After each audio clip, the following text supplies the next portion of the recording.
Kamusta mga kaboxing? This is Boy Kalawang TV. So kulang 2 linggo na lang po mga idol, muling makikita na naman po nating lumaban itong Japanese superstar na si current undisputed super bantamweight world champion Naoya Inoue sa ibabaw ng ring.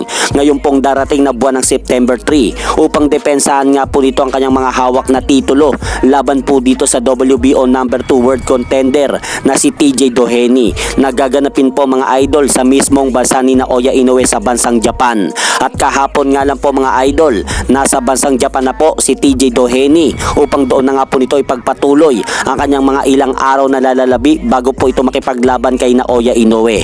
At speaking Naoya Inoue naman po mga idol, ipinakita na nga po nito sa media ang kanyang ginagawang training upang paghandaan nga po nito ang kanyang kalaban na si TJ Doheny. At dito makikita po natin na talagang nasa 100% na po ang kondisyon ng hapon na si Naoya Inoue kahit ilang araw pa po ang natitirang sandali bago ang laban po nito kay TJ Doheny.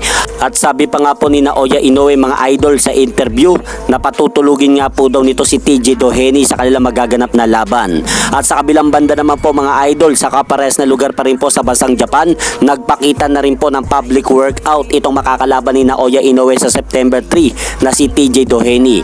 At dito mapapansin po natin mga idol na malalakas na rin po ang binibitawang suntok ni TJ Doheny sa mid spots. Kaya masasabi po natin dito mga idol na nakatuon nga po ang kampo ni TJ Doheny sa isang knockout victory at gusto nga po nitong i-pressure ang hapon na si Naoya Inoue sa kanilang magaganap na laban. At hanggang dito na lang po muna ang aking update sa magaganap na laban nila Naoya Inoue at TJ Doheny sa bansang Japan. At syempre mga idol, huwag nyo rin pong kalimutan, pakisuportahan nyo naman po ang ating munting channel. Maraming salamat po.